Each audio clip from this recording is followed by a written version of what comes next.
Welcome to civil QS concepts. आज हम इस वीडियो में डिस्कस करेंगे इम्पॉर्टेंट इंटरव्यू क्वेश्चंस की, जो कि इम्पॉर्टेंट है quantity surveyor, estimation engineer, billing engineer और बाकी सिविल इंजीनियर्स के लिए भी। वीडियो अगर अच्छी लगे तो प्लीज़ लाइक करें, कमेंट करें और अपने दोस्तों के साथ ज़रूर शेयर करें। So let's start.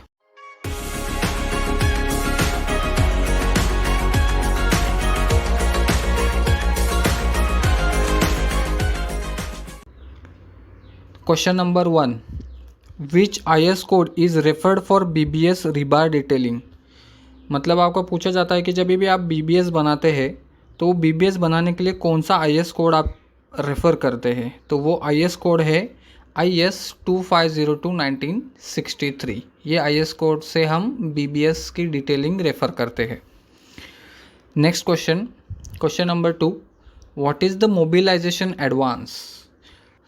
तो मोबिलाइजेशन एडवांस वो होता है कि हम किसी भी कॉन्ट्रैक्टर को जब भी काम अवॉर्ड करते हैं उसके पहले हम उसको कुछ उसके कॉन्ट्रैक्ट वैल्यू के एक 5% या फिर 10% ऐसे कुछ अमाउंट उसको दे देते हैं साइट को मोबिलाइज करने के लिए। मतलब जिसको उसको जो उसका पूरा सेटअप लगाने के लिए उसको हम मोबिलाइजेशन एडवांस बोलते हैं और वो हम उसके RA बिल्स में कवर करते हैं।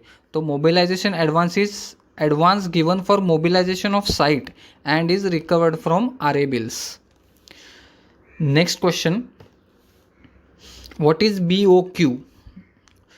तो BOQ क्या है। तो BOQ is bill of quantities mentioning the quantities of items, short specifications and rates। मतलब BOQ के अंदर क्या क्या होगा, जो भी समझो कोई भी एक टावर ले लो, उसके अंदर में समझो एक फॉर एग्जांपल टाइल का ले लेते हैं कि कितना स्क्वायर फीट का टाइल्स होने वाला है टोटल, उसकी एक क्वांटिटी रहेगी, उसके स्पेसिफिकेशन रहेंगे कि क्या क्या किस स्पेसिफिकेशन के टाइल होने वाले हैं, उसका वर्क का मेथड क्या होने वाला है, वो सब उसके अंदर में आने वाला डिस्क्रिप्शन के अंदर में। और उसका एक रेट रहेगा जो भी हम किसी कॉन्ट्रैक्टर को देंगे, जो भी रेट उसको अवार्ड हुआ है वो उसका रेट होगा और टोटल उसकी कॉस्ट होगी। मतलब एक आइटम रहेगा उसकी टोटल कॉस्ट उसके अंदर रहेगी, उसको हम BOQ बोलते हैं। मतलब बिल ऑफ क्वान्टिटीज़, मतलब क्वान्टिटीज़ और रेट्स मिला के उसका टोटल एक एस्टिमेट होता है। मतलब टोटल क्वांटिटीज़, रेट्स और उसकी टोटल अमाउंट होती है उसके अंदर में, तो उसको हम BOQ बोलते हैं। Next question, what is work order, purchase order and service order. तो ये तीनों में फ़र्क क्या है। तो वर्क ऑर्डर हम किसको बोलते हैं, जैसे कि हम लेबर प्लस मटेरियल जो भी काम देते हैं, विथ मटेरियल का काम दे देते हैं कि लेबर भी कॉन्ट्रैक्टर के ही होगी, मटेरियल भी कॉन्ट्रैक्टर ही लाएगा, तो उसको हम उस टाइम पे वर्क ऑर्डर अवार्ड करते हैं। अगर हम साइट पे मटेरियल परचेस कर रहे हैं तो उस टाइम पे हम मटेरियल परचेस के लिए जो भी ऑर्डर बनाएंगे उसको हम परचेस ऑर्डर बोलते हैं। मतलब मटेरियल के लिए जो भी ऑर्डर देते हैं उसको परचेस ऑर्डर बोलते हैं। और अगर कोई लेबर कॉन्ट्रैक्टर है तो उसको खाली लेबर का ही कॉन्ट्रैक्ट देना है तो उसको हम सर्विस ऑर्डर बोलते हैं। SO का मतलब है सर्विस ऑर्डर। तो इसका मतलब क्या है कि PO मतलब मटेरियल परचेस, SO मतलब ओनली लेबर सप्लाई और वर्क ऑर्डर मतलब मटेरियल प्लस लेबर। तो मतलब ऐसा बोल सकते हैं कि work order is equal to PO plus SO। Next question, what is reconciliation of material and its benefits. तो रिकंसिलेशन क्या होता है। तो रिकंसिलेशन बेसिकली ऐसा होता है कि जब भी हम पिछले के स्लाइड में ये देखा कि जो सर्विस ऑर्डर होता है, जो कि हम काम अवार्ड करते हैं लेबर रेट्स पे, तो जो भी लेबर होगा, लेबर कॉन्ट्रैक्टर होगा, वो अपने खाली लेबर सप्लाई करेगा लेकिन मटेरियल क्लाइंट को देना पड़ता है।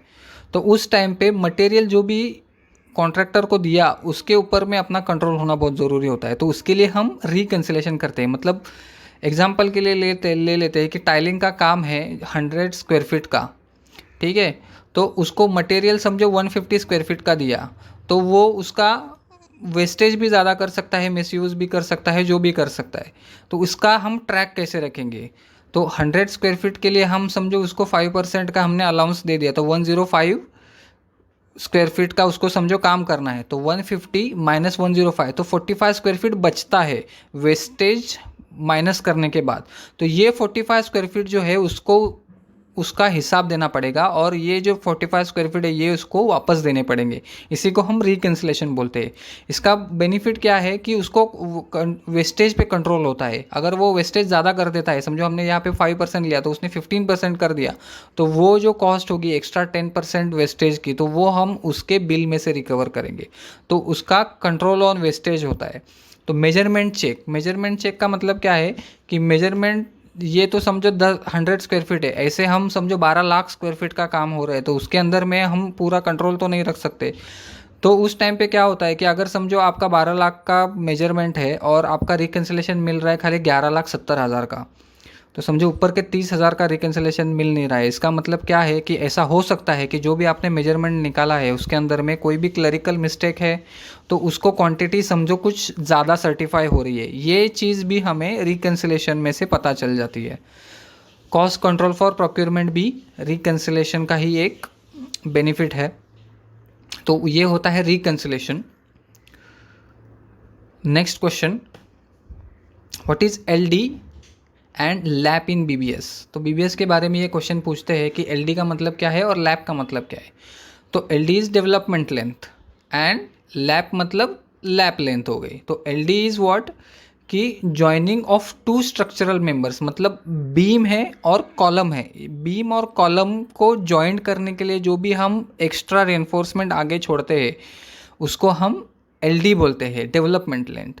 और लैप का मतलब क्या है कि एक ही बार है, उसको हमें आगे कंटिन्यू करना है। मतलब 12 मीटर का एक बार आता है, उसके आगे समझो कुछ लेंथ और भी है, तो उसको हम कंटिन्यू करने के लिए लैप लेंथ प्रोवाइड करते हैं। तो एलडी का मतलब है डेवलपमेंट लेंथ, जो कि हम दो मेंबर्स को ज्वाइन करने के लिए करते हैं।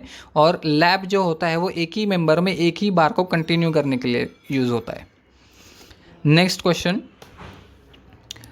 Weights of steel bars. तो ये क्वेश्चन ज़्यादातर फ्रेशर्स को बहुत ज़्यादा पूछा जाता है कि स्टील के वेट्स क्या क्या है। आपको पता होना बहुत ज़रूरी है, बाय हार्ट होना चाहिए ये चीज़। Next question, which IS code is for mode of measurements. तो मोड ऑफ मेजरमेंट्स के लिए कौन सा आईएस कोड यूज़ होता है। सो ये क्वेश्चन ज़्यादातर बिल्डिंग इंजीनियर्स को पूछा जाता है कि आईएस कोड कौन सा यूज़ करते हो। तो जो आईएस 1200 है वो आईएस 1200 हम यूज़ करते हैं मोड ऑफ मेजरमेंट्स के लिए। उसके बहुत सारे पार्ट्स है, जैसे कि आप स्क्रीन पे देख सकते हैं, टोटल 28 पार्ट्स है आईएस 1200 के। ये टोटल हर एक पार्ट जो है वो हर एक चीज़ के लिए है। जो फर्स्ट वाला है जो mode of measurement of building and civil earth work के लिए है, ये जो है वो कंक्रीट वर्क्स के लिए है, ये ब्रिक वर्क के लिए, स्टोन मेसोनरी, फॉर्म वर्क, ऐसे हर एक चीज़ के लिए अलग अलग आईएस कोड्स के उसके पार्ट बने हुए हैं आईएस 1200 के। तो मोड ऑफ मेजरमेंट के लिए ये आईएस 1200 यूज़ होता है। बढ़ते हैं नेक्स्ट क्वेश्चन की तरफ। What is the coefficient of cement for 20 mm thick plaster. तो ये क्वेश्चन का आंसर है, सीमेंट मोर्टर 1:4 के लिए हमें 0.170 बैग्स लगते हैं पर स्क्वायर मीटर के लिए। तो ये जो कोएफिशिएंट है, ये कोएफिशिएंट खाली प्लास्टर के लिए लिमिटेड नहीं है। बहुत सारे ऐसे चीज़ें हैं, जो कंक्रीट हो गया, प्लास्टर के बहुत सारे टाइप्स है। सीमेंट मोर्टर 1:4 है, 1:6 है।